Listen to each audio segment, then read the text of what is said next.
পৃষ্ঠা 118।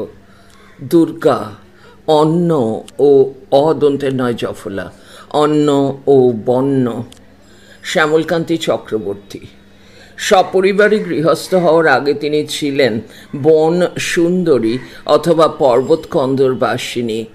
বহুরূপিণী এই দেবী দুর্গে বাস করতেন। শবর বর্বরদের প্রাকৃতিক পরিবেশে লালিত হয়েছেন দীর্ঘকাল। রণে বনে তিনি যে অসুরের সঙ্গে সংগ্রামে লিপ্ত, প্রচ্ছন্নভাবে তাদের মোক্ষ লাভের তরণীয় তিনি। অস্ত্রশস্ত্র ছাড়া তার প্রধান আয়ুধ মায়া, যা কিনা জাদুবিদ্যারই আরেক অভিধা। আমাদের আলোচনা সেই অন্য দুর্গাকে নিয়ে, যিনি বন্য দুর্গাও বটেন। বেদ উপনিষদ পুরাণে তার বর্ণনায় নাগরিক মননের সুস্পষ্ট ছাপ। প্রাকৃতিক পরিবেশ ছেড়ে ধীরে ধীরে তিনি উচ্চবর্ণের গৃহপালিত আরাধ্যা হয়েছেন কালক্রমে। লোকচিন্তার প্রেক্ষাপটে তাঁর রূপ সন্ধানে এদেশের গ্রামে গঞ্জে জঙ্গলে পাহাড়ি উপত্যকায় যে বিপুল বিস্তার ঘটেছিল, সে কথা গুছিয়ে বলা হয়নি এখনো। সেই দেবীর নাম কখনো অপর্ণা, পাতার বসনও যাঁর জোটেনি দেহকে একটু আড়াল করার জন্য। সেই তিনি কখনো নগ্ন শর্বরী, শবর কন্যার মতো উলঙ্গিনী। তারপর একদিন যখন আব্রুর অর্থ বুঝলেন, লোকে তার নাম দিল পর্ণশবরী। অন্ধ্রপ্রদেশ, ওড়িশা, এমনকি গোয়ালিয়রের কোনো কোনো অংশে এককালে ছিল শবরদের আস্তানা। শবরদের দুটি দল, পাতা পোশাকি পর্ণশবর এবং উলঙ্গ নগ্ন শবর। এই দুই গোষ্ঠীরই দেবী ছিলেন শবরী। ক্রমে এই আদিম জনজাতির ঘেরাটোপ ছেড়ে তিনি যখন তথাকথিত উন্নত ধর্মের আওতায় এলেন, তখন তাঁর সম্পর্কে দেবভাষায় উল্লিখিত হলো এক নতুন পরিচয়, সর্বশবরাণাং ভগবতী। মহামারীর ভয়ে আতঙ্কিত মানুষকে তিনি উদ্ধার করেন। বৌদ্ধ ধর্মের মানুষেরা তাঁর নিরাবরণ অঙ্গে তুলে দিলেন বাঘের ছাল, কানে বজ্রকুণ্ডল। সপ্তদশ শতাব্দীর কুলার্ণব তন্ত্রে তাকে দেখা গেল তথাকথিত নিম্নবর্ণের কুমোর ও তেলিদের উপাস্যা দেবী হিসেবে। বাংলার প্রাচীন স্মার্ত রচনায়, বিশেষ করে জিমুতবাহনের কাল বিবেক, রঘুনন্দনের অষ্টাবিংশতি তত্ত্ব ও সুলোপানির দুর্গোৎসব বিবেক গ্রন্থে আমোদ প্রমোদ নির্ভর শবরোৎসবের প্রসঙ্গে যেসব বৃত্তান্ত রয়েছে, তা থেকে জানা যায় আদিম রিপুর প্রবৃত্তি এবং অবাধ যৌনাচারের হুল্লোড় না থাকলে দেবী নাকি প্রসন্না হতেন না, বরং কুপিতা এই দেবী উপাসকদের অভিশাপ দিতেন প্রাণ ভরে। আসলে শবর সমাজে স্বাভাবিক আচার আচরণের একটা অনুমোদন করিয়ে নেওয়া হতো দেবীর উপস্থিতিতে। এই দেবীরই অন্য নাম বিন্ধ্যবাসিনী।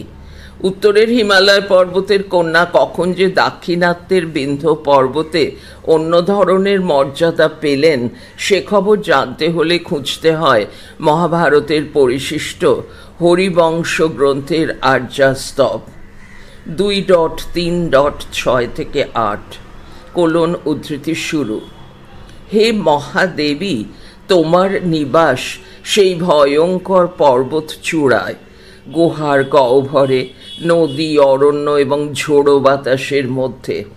তোমার চারপাশে মোরগ, ছাগল, ভেড়া, সিংহ আর বাঘ। শবর, বর্বর এবং পুলিন্দদের ঘণ্টাধ্বনির মধ্যে তুমি অধিষ্ঠিত। ময়ূরপুচ্ছ বহন করে হে বিন্ধ্যবাসিনী, তুমি সকল মানুষের মধ্যে সকল স্থানে বিরাজ করছো। তারই উদ্ধৃতি শেষ। শিখি পিচ্ছধ্বজ ধরা কিংবা ময়ূর পিচ্ছধ্বজিনী এই দেবীর মদ্য ও মাংসে ছিল অপরিসীমা শক্তি। সপ্তম অষ্টম শতাব্দীর দুই কবি বাণভট্ট এবং বাক্পতি বিন্ধ্যবাসিনী দেবীকে পশু ও মনুষ্য রক্তপিপাসু দেবী হিসেবেই বর্ণনা করেছেন অনেক স্থলে।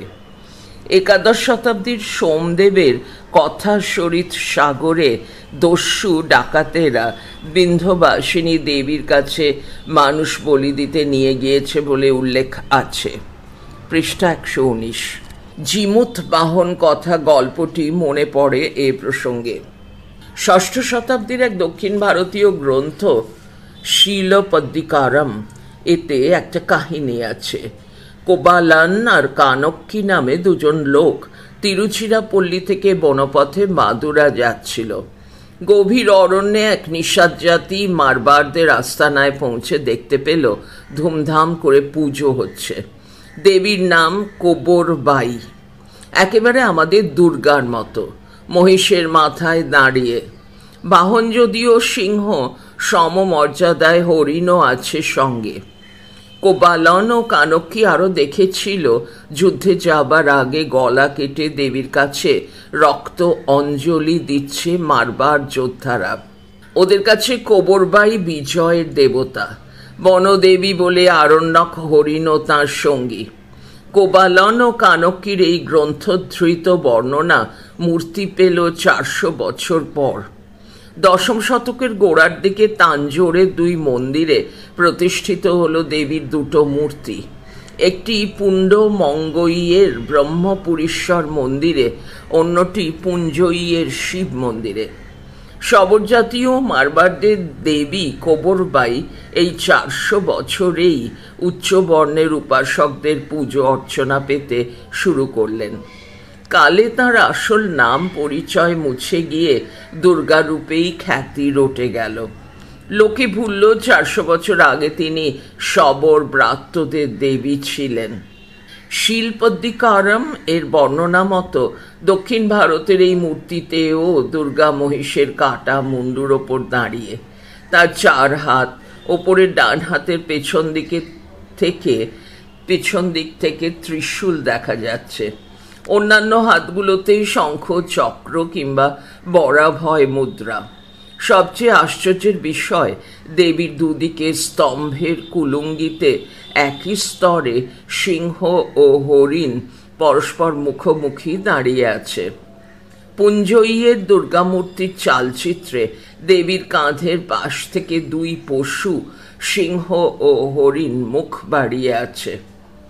আগেই বলেছি দেবী ছিলেন অরণ্যচারিণী। দুর্গাস্তোত্র শতনাম পুঁথিতে 108 রকমের দুর্গামূর্তির মধ্যে একজনের নাম বনদুর্গা। অষ্টভুজাই দেবীর হাতে শঙ্খ, চক্র, খড়গ, খেটক, বাণ, ধনুক এবং শূল। অন্য হাতটি তর্জনী মুদ্রায়। এই দেবীর গায়ের রং দুর্বা সবুজ। পৌরাণিক এই দুর্গা বাংলার মাটিতে এসে একেবারে লোকায়ত চরিত্র পেয়েছেন। ময়মনসিংহ জেলার মেয়েরা বনদুর্গা ব্রত পালন করতেন মানুষ ও দেবতার মধ্যে সখী সম্পর্ক পাতানোর উদ্দেশ্যে। একটি শেওড়া গাছ হতো বনদুর্গার প্রতীক। বনদুর্গা ব্রতে এই গাছে প্রাণ সঞ্চার করবার জন্য গান গাওয়া হতো। উদ্ধৃতি শুরু। লাম লাম বনদুর্গা 60 শেওড়ার নিচে, কিমতে লামি বাম আমি, শাড়ি নাই আমার সঙ্গে।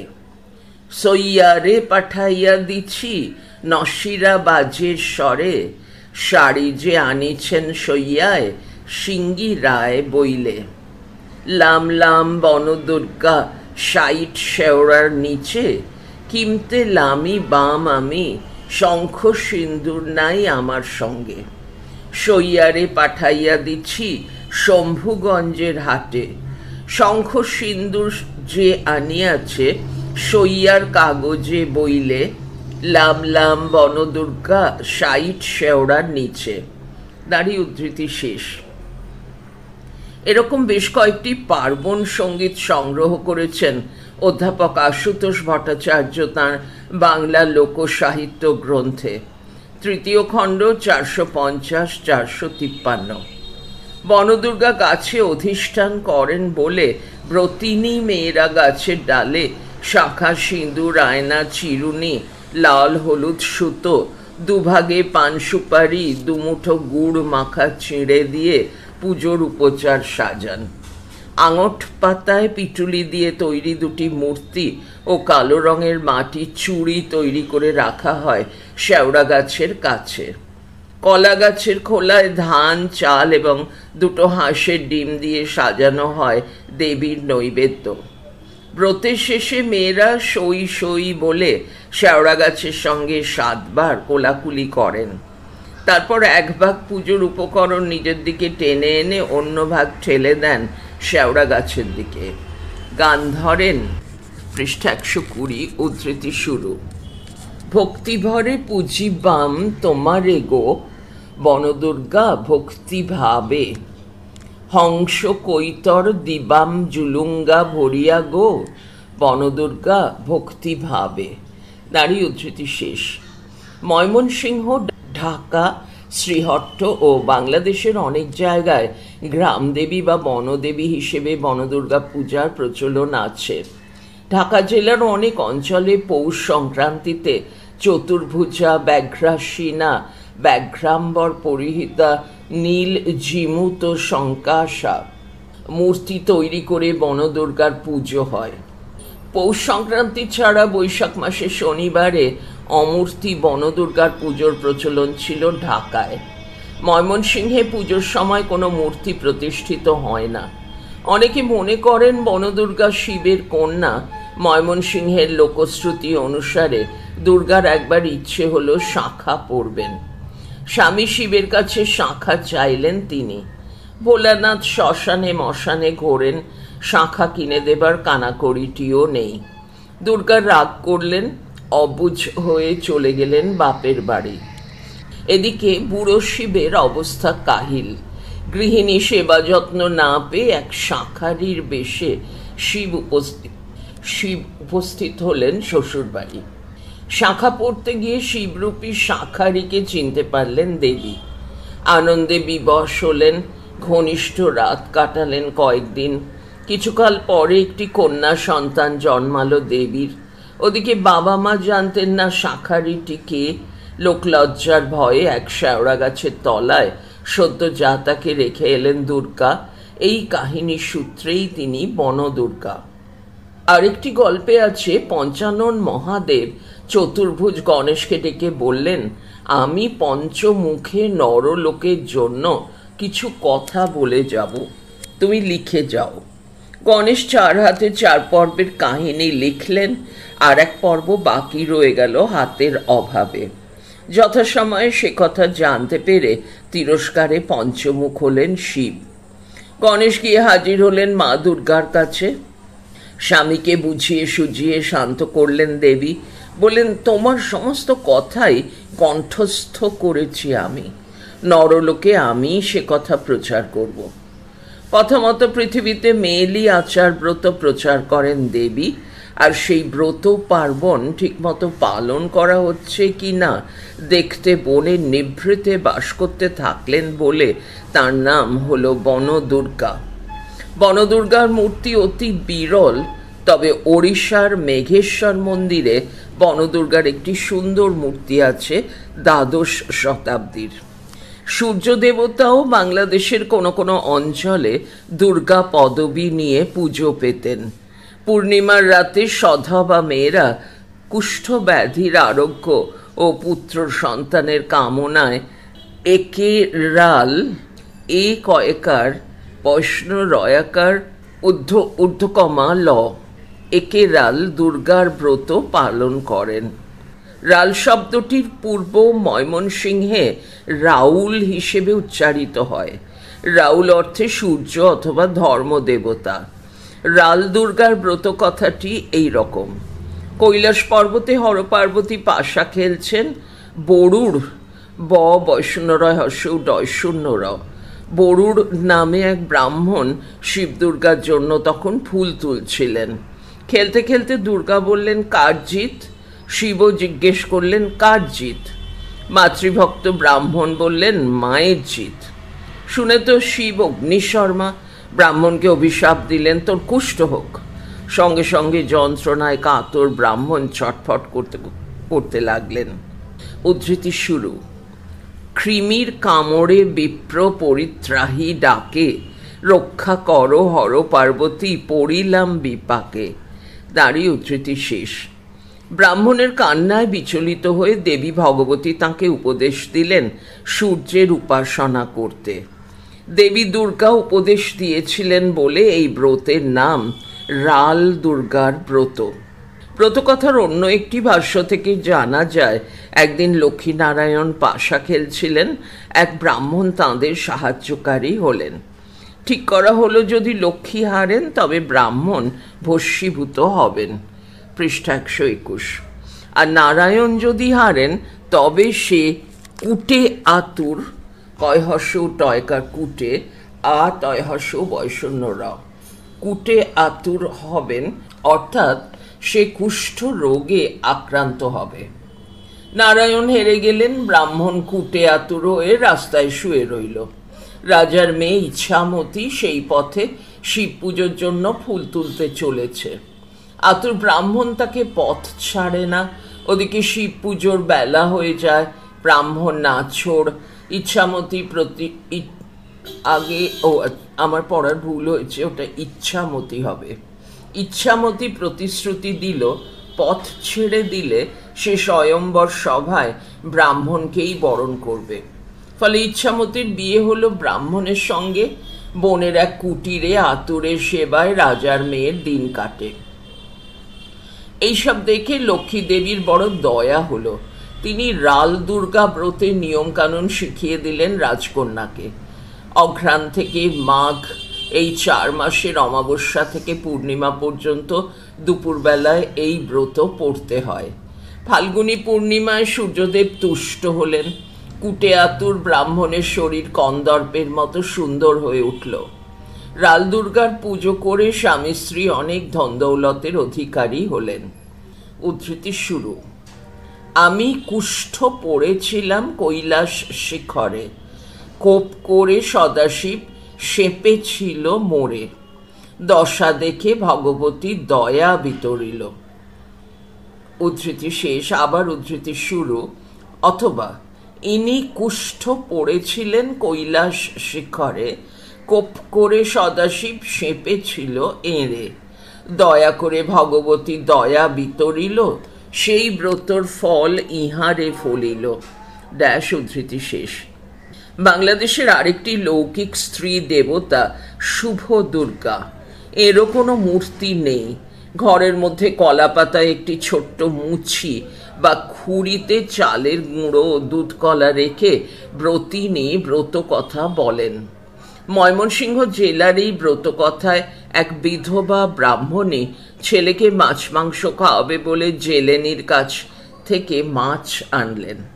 রাজার হাঁস মেরে মাংস খাওয়ালেন। জেলেনিকে পয়সা দিতে পারেননি ব্রাহ্মণী। হাঁস চুরির জন্য রাজার পেয়াদা ছেলেকে ধরে নিয়ে গেল। মা তো কেঁদে কেটে অস্থির। এমন সময় শুভ দুর্গা ঠাকুরানী বৃদ্ধার বেশে ব্রাহ্মণীর বাড়িতে এসে বললেন, কাঁদিস নে, শুভ দুর্গার ব্রত কর, সব বিপদ থেকে রক্ষা পেয়ে যাবি। বাড়ি ফিরে এসে ব্রাহ্মণীর ছেলে মার কাছে শুভ দুর্গা ঠাকুরানীর কাহিনী শুনল। তারপর খোঁজ করতে বেরিয়ে গেল তাঁকে। যেতে যেতে এক বট গাছের নিচে গিয়ে দেখে এক বৃদ্ধা বসে আছেন, হাতে নড়ি, মাথায় জটা। ছেলেকে দেখে বুড়ি বললেন, আমি শুভ দুর্গা, এই গাছেই আমার অধিষ্ঠান। আমার পুজো করলে সমস্ত বিপদ আপদ দূর হয়। শুভ দুর্গার মাহাত্ম্যে ব্রাহ্মণী ও তার সন্তানের জীবন সুখ সমৃদ্ধিতে ভরে উঠল। উত্তরবঙ্গে দুর্গার অন্য লৌকিক রূপ ভান্ডানী। ভয়াকার, মধ্যে 9 আকার, দন্তের 9 দীর্ঘই। এর অন্য নাম ভান্ডারনী বা ভান্ডানী। পুরাকাহিনী বলে একবার রাজা নহুষ, দন্তের 9 হয় হর্ষ তালবস্য, নহুষ শারদীয় পুজোর আয়োজন করে শেষ পর্যন্ত আর রাজধানীতে থাকার সুযোগ পেলেন না। শিকারে যেতে হলো। পুজোর 3 দিন শেষ হয়ে গেল, কিন্তু রাজার পুজো না নিয়ে তো দেবী স্বর্গে ফিরতে পারেন না। তাই শিকার ক্ষেত্রেই বাঘে চড়ে এলেন তিনি। রাজা একাদশীর দিন বনফুল দিয়ে পুজো করলেন ভান্ডানী দেবীকে। এ সম্পর্কে তাঁর একটি কাহিনী এই রকম। কোচবিহারের রাজবাড়ির দেবী দুর্গার কৈলাসে ফিরে যাবার সময় নাকি মালপত্রের তদারকি করে নিয়ে যান এই ভাণ্ডারনী দেবী। পথে অসুস্থ হয়ে পড়লে দেবীকে আরও 3 দিন মর্তবাস করতে হয়। তাই একাদশীর দিন থেকে 3 দিন ভাণ্ডারনী পুজোর প্রচলন হয়। ভাণ্ডারনী দ্বিভুজা এবং ব্যাঘ্র বাহিনী। উত্তরবঙ্গের বিভিন্ন অঞ্চলে ভাণ্ডারনীর পুজো এবং মেলা বসে বিজয়া দশমী থেকে পরে 3 দিন। 33 কোটি দেবদেবীর দেশে দেবীর সংখ্যা কম নয়। দুর্গারও নানা রূপ। নিজেকে ছাড়িয়ে গিয়ে অন্য রূপেও তিনি মূর্তিমতী। সেই রূপে তিনি লৌকিকতার পরিবর্তে আশীর্বাদ দেন ব্রাত্যজনকে। পৃষ্ঠা 122। সহায়ক গ্রন্থ 1। ডক্টর আশুতোষ ভট্টাচার্য, বাংলা লোকসাহিত্য, 3য় খণ্ড। 2 অঘোরনাথ চট্টোপাধ্যায়, সম্পাদনা শ্রীলেখা চট্টোপাধ্যায়, মেয়েলি ব্রত। 3 ডক্টর কামিনী কুমার রায়, বাংলা লোকদেবতা ও লোকাচার। 4 তুলিকা মজুমদার, সম্পাদনা বাংলার বনদেবতা। 5 গোপেন্দ্র কৃষ্ণ বসু, বাংলার লৌকিক দেবতা। 6 সনৎ কুমার মিত্র, সম্পাদিত বাঘ ও সংস্কৃতি। 7 N ভট্টাচার্য, সম্পাদনা tantric Buddhism. 8 J.N. Banerjee, the development of Hindu iconography. 9 D.C. Sarkar, সম্পাদনা the Shakti cult and Tara. 10 T.A. Ganapati Rao, elements of Hindu iconography. 11 doctor H.C. Das, iconography of Shakta divinities. Doctor Shyamalkanti Chakraborty, সিংহ বাহিনী দেবী, মৃগবাহিনীও।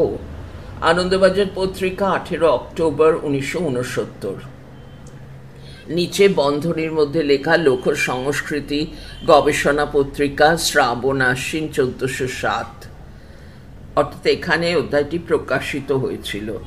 এর নিচে একটি ছবি রয়েছে, সাদা কালো, ঠিক বুঝতে পারছি না ছবিটাতে কি দেখানো হয়েছে। পড়া চলছে পরের ফাইলে। পৃষ্ঠা 123, পুজো ক্যামেরা, তারাপদ বন্দ্যোপাধ্যায়।